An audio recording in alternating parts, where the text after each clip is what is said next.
back in Florida, back in the Sunshine State, and very happy to be back here in the home studio. We're getting ready to do a podcast right now, but I want to jump on here live and recap my trip to New York City. It was fabulous. I almost wish I was there now because they're still being hit with that snowstorm in New York, but I just got out before the snowstorm started yesterday, 4:10.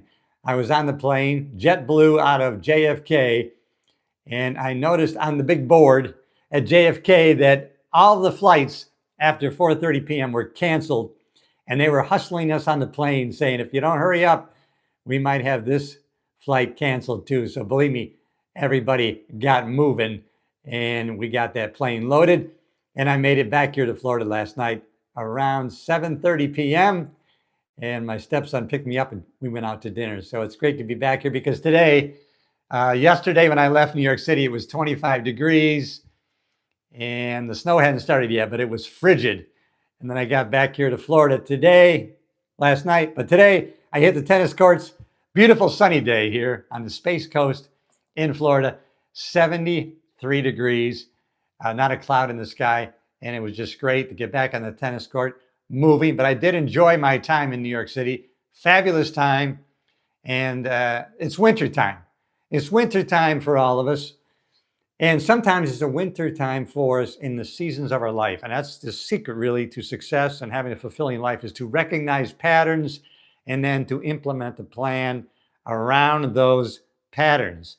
So if you find yourself, like I find myself right now in the winter of my life, a bad winter. Sometimes it's a mild winter and sometimes it's a harsh winter. I'm in a harsh winter of my life, but when you recognize patterns, then you know thousands and thousands of years of history, and it's never changed yet.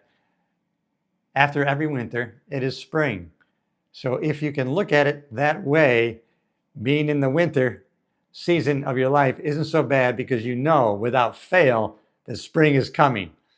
So I'm looking forward to spring. I'm looking forward to a 2026, a better 2026. And also today, looking back on 2025, I hope you're doing the same thing.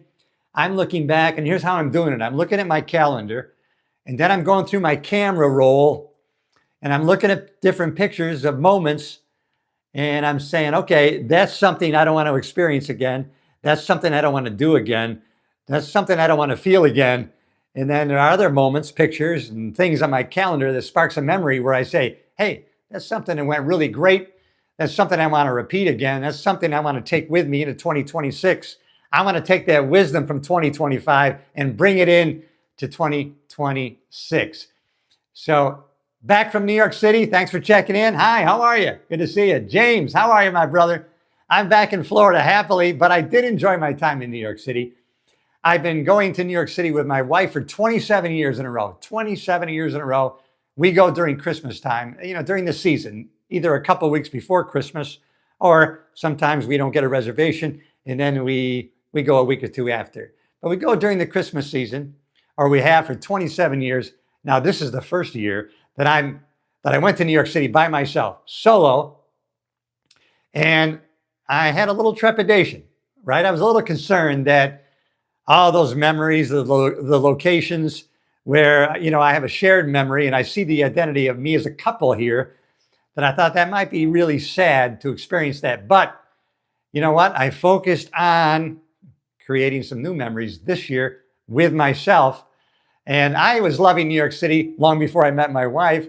And I was just happy that she enjoyed New York and we have many shared memories together. But this year, first time Christmas Day in New York City by myself, and the 4 days before that. Hey, thanks. Melanie, good to see you here. Hey, thank you. Good to have you on board. As you know, probably I just got back from New York City. I almost want to be there right now because they're still getting that snow. Let me know if you're getting that snowstorm wherever you're at. I got out of the city before the snow. I had a great time. I actually had 2 days in New York City this year in the 40s. What was nice about that was I could walk all over Manhattan and no problem with the frigid air. And then the other 3 days were cold. We're cold, little bit windy, but not so frigid that I couldn't operate. No wetness, no wet snow, no rain. So I had a fabulous trip and saw 2 Broadway shows. I saw Death Becomes Her with Megan Hilty, who used to be on a show called Smash. She's a Broadway star, and believe me, the crowd went crazy when they saw Megan Hilty come out. But Death Becomes Her was quite a good play, and I had box seats. This is how I get my tickets when I'm in New York.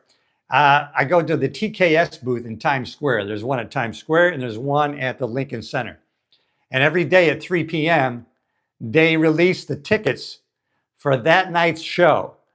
And a lot of times they're beautiful orchestra seats. I had so many times it's first 3, 4, 5 rows center, or like this time my first show was box seats. Some of these tickets definitely $300, $400, $500 seats, but they didn't sell, so they give it to the TKS ticket broker. And I got those tickets for, the box seats were $165-ish. And I could have had a $130 seat, but I said, hey, I'm only buying for one this year, so I can afford the $165. I love box seats, long legs, plenty of room to stretch out. And it's kind of nice when you're in a box seat up off to the side. You can kind of watch the crowd as you also watch the performance. I only saw one other show. I planned on seeing one every night, but I only saw one other show called The Outsiders. I don't have the playbill, based on the movie, I believe, with Paul Newman, or maybe the book, or both. It takes place in Oklahoma. Really, really a heartfelt show. It's a really young cast of great singers. And Zara, how are you? Energy shift. Oh boy, definitely a big energy shift from Manhattan down here to Florida, but also a heat shift from 25 degrees to 73 degrees here. But one other show. Okay, The Outsiders. Getting back to my Broadway shows. I wanted to see one every night, but there was another night that I went. I hooked up with a friend of mine. Patrick Davis was on my podcast, who's a retired NYPD lieutenant. He actually grew up in my hometown, but I never knew him. He was 5, 6, 7 years behind me in our high school. But I got him on my podcast, and we got together in New York City. Now, this is a little weird. He came and picked me up, and he took me to his studio, which is it's a body art studio. It's not yoga, but it's actually physical therapy-based exercises, and it's quite brutal, actually. I mean, it tests you. And it deals with stretching, holding your balance, and you can push yourself to your own, whatever you feel you want to do. And so I had a great time, but it was just funny having these 2 retired cops in this basically a yoga studio, stretching with our tights on. No, we didn't have tights on. Yeah, that's a great idea. Of course. Hey, Zara, you're awesome. Thanks for checking in. All right. I thought of a genius idea. If you, let's see, someone uses the images of a couple of people in their immediate circle that they like and create an AI version of them where they can't tell. All right. Yeah, you should be in the CIA. But then you might be killing people. I don't know. But so then Christmas Day, there really wasn't too many shows to pick from. There is a couple performances on Christmas Day. I believe Chicago, which I've already seen 3 times. I didn't want to go see that. And there was something else on Christmas Day that was available. And I thought, you know what? There's a Knicks game on. I don't watch a lot of basketball, but I thought Madison Square Garden, Knicks are playing. Why not go? I remember about 15 years ago, we went to a hockey game at the Madison Square Garden. I loved it. And so then I went online to check out this Knicks game. I thought I'll pick up a ticket, single ticket.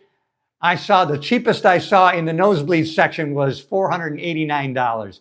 Everything else was $700, $800.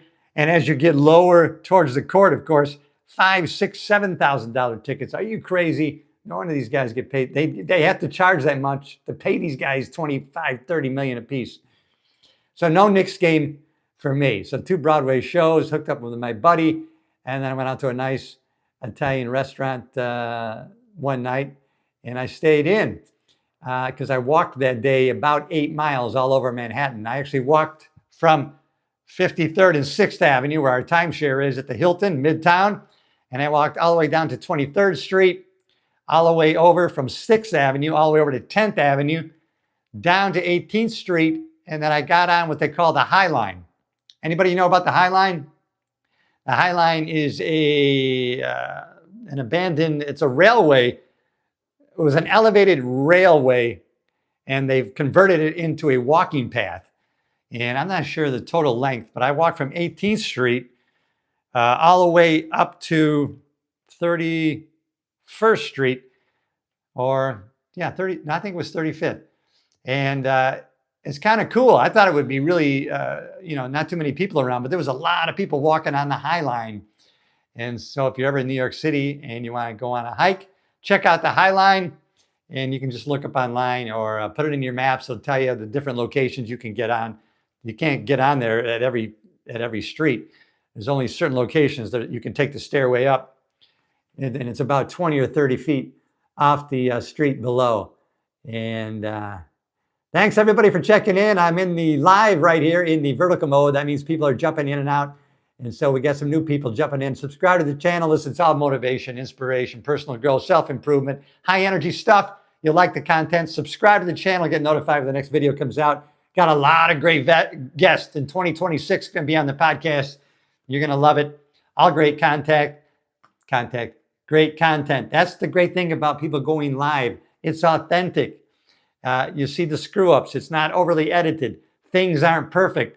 That's the secret to getting started on your goals in 2026. Do not wait for things to be perfect, because it'll never happen. Start from where you are and pick a destination, and then start one step at a time. All right, everybody. Thanks for checking in. And I appreciate the comments. I appreciate the thumbs up. If you haven't already, subscribe to the channel. I'm Cliff Yates, and I'll see you in the next video.